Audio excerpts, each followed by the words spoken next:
Hi, friends. Welcome back to the Find Your Positivity podcast. On this podcast, we state our daily affirmations and we set our focus of the day. Let's start your day on a positive note. Stay tuned to the end of the podcast for a channeled message.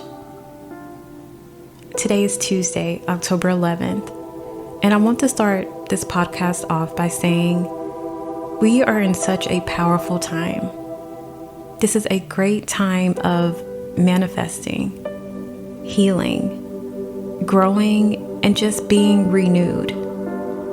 We've talked about the Aries being in full moon on Sunday. We've talked about this massive collective shift. Pluto retrograde has finally ended, which Pluto is known for death, rebirth, transformation.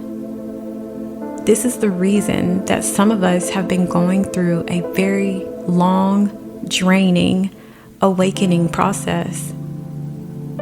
Dealing with past trauma, our shadows, just deep-rooted hurt that we always try to avoid. We've talked about closing chapters, trusting what you have learned and how it's time to reflect and rise from the ashes. Some of you may still be in periods of closing those chapters, but the end is near.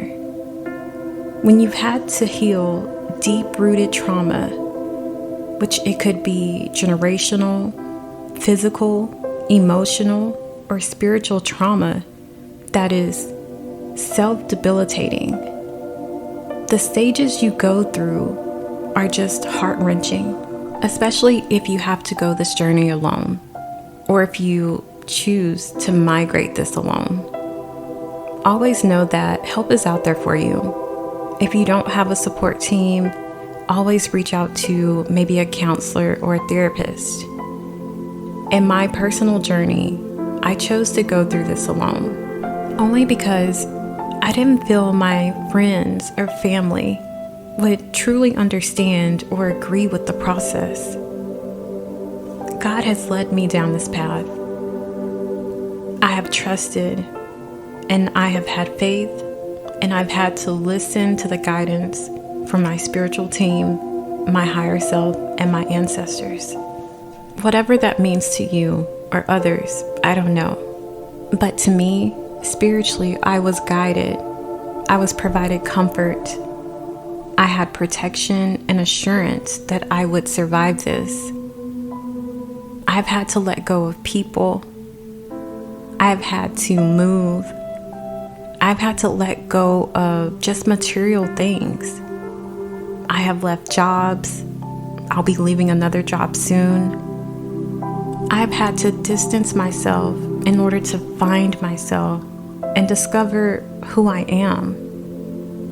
Instead of being told, this is who you are, this is what you eat, this is your religion, this is what you have to wear, this is how to act, this is how you must behave, this is what's acceptable, this is how to speak, this is what your future should consist of.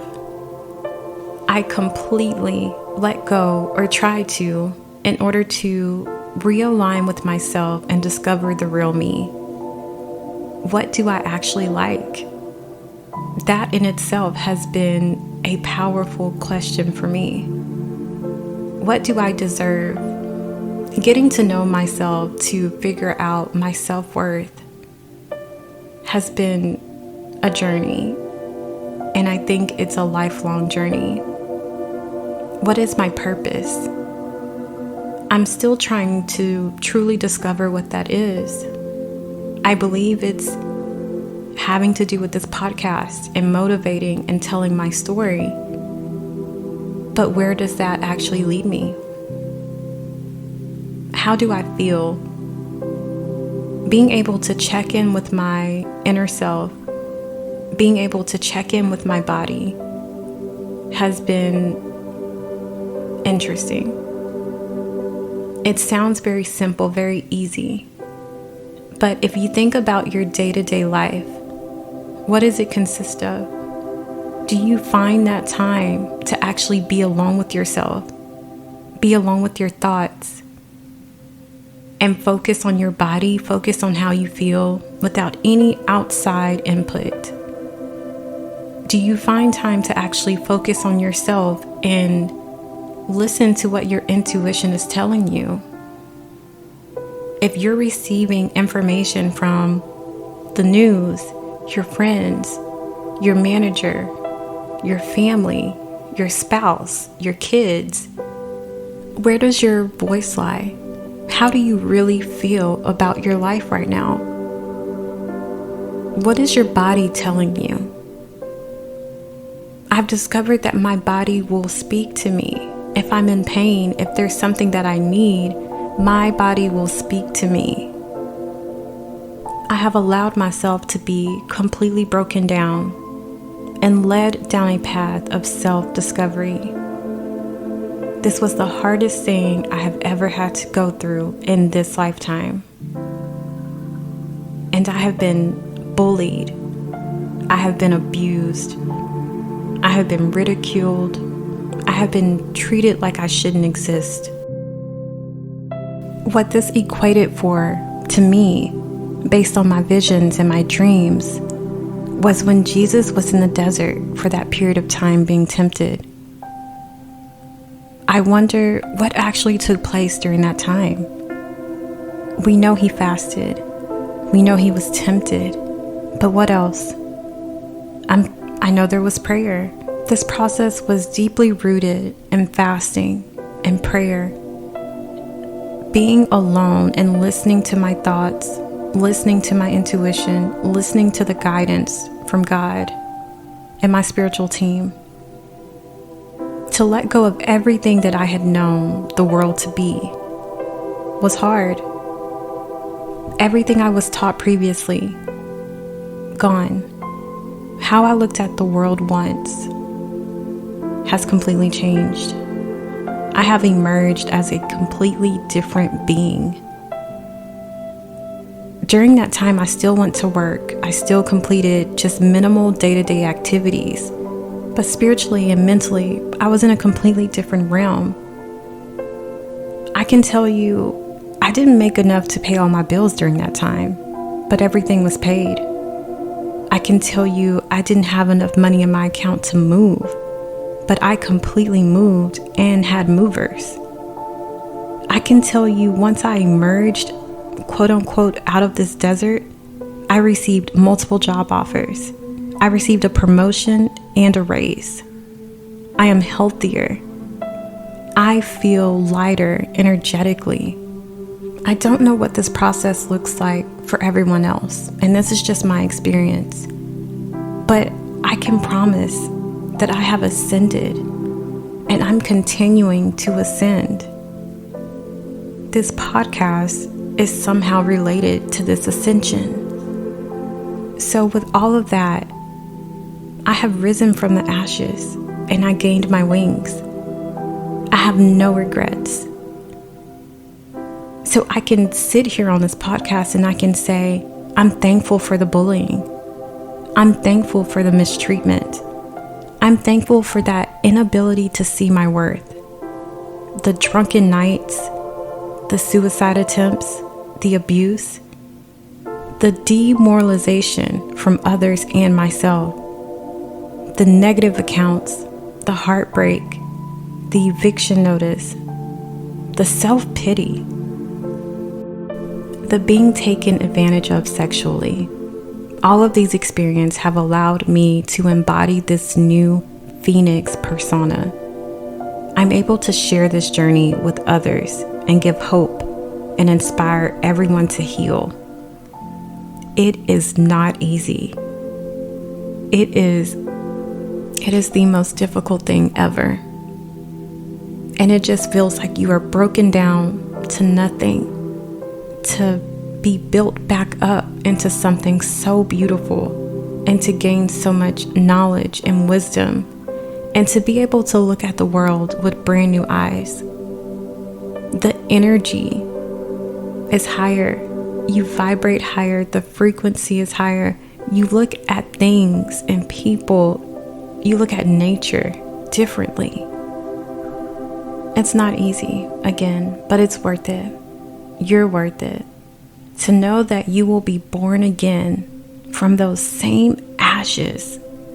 To know that you will be resurrected from fire itself. To know that you will emerge stronger and wiser. I have no words. It is indescribable. But I feel invincible. If you've made it to the end of the podcast, thank you. Don't forget to follow and subscribe. For the channeled message, if abuse or any type of sexual trauma is triggering, then I would recommend just stopping now. Don't forget to come back for daily affirmations and intention settings. For those okay with continuing, the message today is coming from a book. Maya Angelou's I Know Why the Caged Bird Sings. Chapter 13. In the hospital, Bailey told me that I had to tell who did that to me, or the man would hurt another little girl. When I explained I couldn't tell because the man would kill him, Bailey said knowingly, "He can't kill me. I won't let him." And of course I believed him. Bailey didn't lie to me, so I told him. Bailey cried at the side of my bed until I started to cry too. Almost 15 years passed before I saw my brother cry again.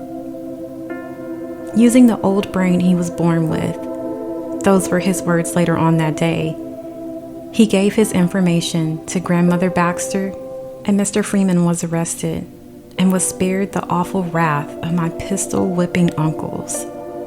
I would have liked to stay in the hospital the rest of my life. Mother brought me flowers and candy. Grandmother came with fruit, and my uncles clumped around and around my bed, snorting like wild horses. When they were able to sneak Bailey in, he read to me for hours.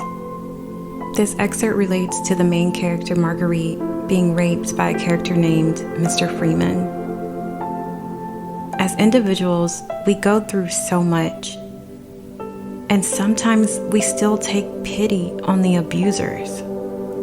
We still feel the need to protect others and not give ourselves the satisfaction of healing and being free.